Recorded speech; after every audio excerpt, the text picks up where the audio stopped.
अस्सलाम वालेकुम, मैं हूं आयशा रहमान और आप देख रहे हैं मेरा YouTube channel the capture in. Video में आगे बढ़ने से पहले चैनल को लाजमी सब्सक्राइब कर लें। पिछले दिनों से नादिर अली को काफ़ी तनकीद का निशाना बनाया गया। उनके शो में सुनीता मार्शल ने शिरकत की। नादिर अली का मैं तारुफ कराते चलूँ तो नादिर अली बहुत बड़े प्रैंकस्टर हैं। उन्होंने जब अपना कैरियर का आगाज़ किया था, उन्होंने एज अ प्रैंकस्टर शुरू किया था और तब से ही उनको काफ़ी मकबूलियत मिली। पाकिस्तान में शायद ही कोई ऐसा प्रैंकस्टर हो जिसको इतनी ज़्यादा मकबूलियत हासिल हो।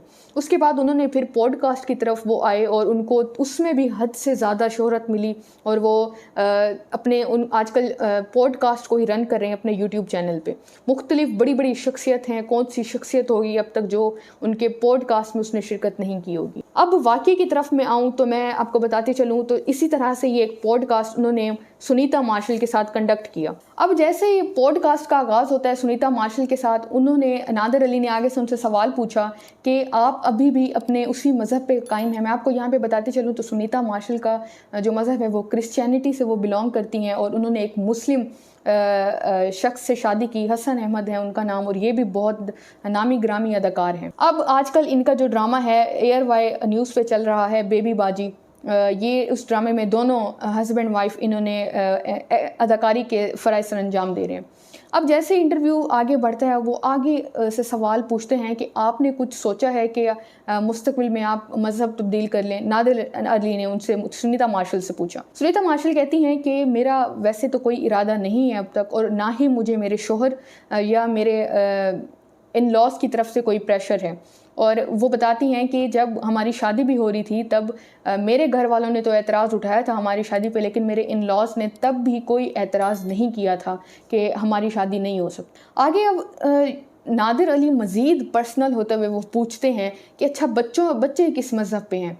तो वो बताती हैं कि शुरू से ही हम दोनों में तय हुआ था कि बच्चे इस्लाम को फॉलो करेंगे और वो अब भी फॉलो करते हैं और मुझे इस पे कोई एतराज़ नहीं है। अब आगे जैसे इंटरव्यू बढ़ा मज़ीद उन्होंने सवाल कर लिया कि आप इस्लाम कबूल करने का सोच रही हैं या नहीं। यहाँ पे नादिर अली ने कुछ ज़्यादा ही पर्सनल हो गए और इस वक्त लोग उनको शदीद किस्म का उन्होंने इन पे धावा बोल दिया है और हद दर्जा इनकी क्रिटिसिज्म इनको हद दर्जा क्रिटिसाइज़ किया जा रहा है इस वक्त मुख्तलिफ सोशल मीडिया प्लेटफॉर्म्स पे। और मैं अगर बताऊँ तो वाकई एक ज़ाती नौयत के सवाल पूछने भी नहीं चाहिए थे।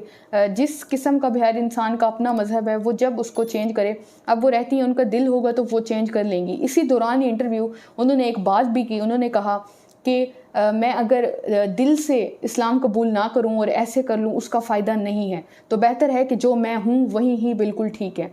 बिल्कुल बात ठीक है। अगर एक इंसान इस्लाम को या कोई भी मज़हब को दिल से जब कबूल ही नहीं कर रहा, सिर्फ उसने एक लिबादा ओढ़ लिया है, तो उसका कोई फ़ायदा नहीं है उसको कबूल करने का, उसको ऑन करने का। अगर ऑन करना भी है इंसान ने किसी चीज़ को तो दिल से करे तो उसका फ़ायदा भी होता है और उसका अजर भी होता है। अब जब से ये चीज़ें सामने आई काफ़ी ज़्यादा नादिर अली को क्रिटिसाइज़ किया गया, मुख्तलिफ वीडियोज़ वायरल हुई और इस पर नादिर अली ने भी अपना रिएक्शन दिया। और ये चीज़ें जो थी वो मिस्टेकनली समझ लें, मिस्टेकनली क्या एक अनइंटेंशनली उनसे कंडक्ट हुई। कोई इंटेंशन नहीं थी शायद लोगों को हर्ट करने की, बट लोगों ने इसको कुछ ज़्यादा एक सीरियस उस पर ले लिया। नादिर अली ने आके इस पर सॉरी भी किया। सुनीता मार्शल ने भी आके ट्विटर हैंडल पे अपनी बयान जारी किया।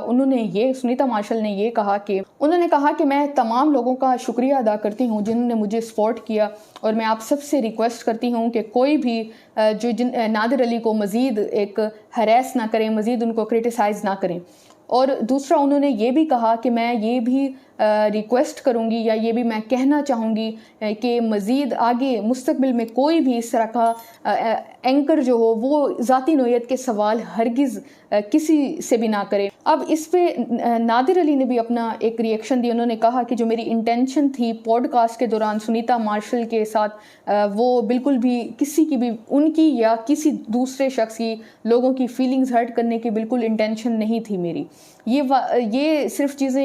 चीज़ें सिर्फ और सिर्फ क्यूरोसिटी की वजह से मैंने पूछी, मुझे क्यूरियोसिटी हो रही थी। और दूसरा ये कि उन्होंने कहा कि मेरे जो मुस्तकबिल के प्लान्स के बारे में जानना चाहा कि वो आगे मुस्तकबिल में अपना क्या इरादा रखती हैं इस्लाम के हवाले से। मज़हब जो है एक अपनी पर्सनल चॉइस होती है और दूसरा ये कि मैं तमाम लोगों के जिस मज़हब से भी वो बिलोंग करते हैं उनकी मैं इज़्ज़त करता हूँ। और उन्होंने कहा कि मेरी भी ख्वाहिश है और 109 बिलियन मुसलमानों की भी ख्वाहिश है कि लोग मज़ीद जोक इस्लाम के मज़हब में आएँ अपनी मर्ज़ी से। इस्लाम के मज़हब में आएँ अपनी फ्री विल से, अपनी मर्ज़ी से। उन्होंने मज़ीद कहा कि अगर मज़ीद भी मेरी किसी चीज़ से लोगों को हर्ट हुआ हो तो मैं उनसे पब्लिकली अपॉलॉजी करता हूँ, माफ़ी मांगता हूँ। तो ये सारी अपडेट्स थी जो अब तक क्रिटिसिज्म हो रही थी दोनों पे तो खैर नहीं हो रही थी, नादर अली पे बहुत ज़्यादा उनको क्रिटिसाइज़ किया जा रहा था कि उन्होंने क्यों एक थर्ड पर्सन हो के एक पर्सनल कैपेसिटी में जाके किसी इंसान की उनसे क्वेश्चन पूछें। खैर अपना फीडबैक कमेंट सेक्शन में लाजमी दिया करें। अपना ख्याल रखें। अल्लाह हाफ़िज़।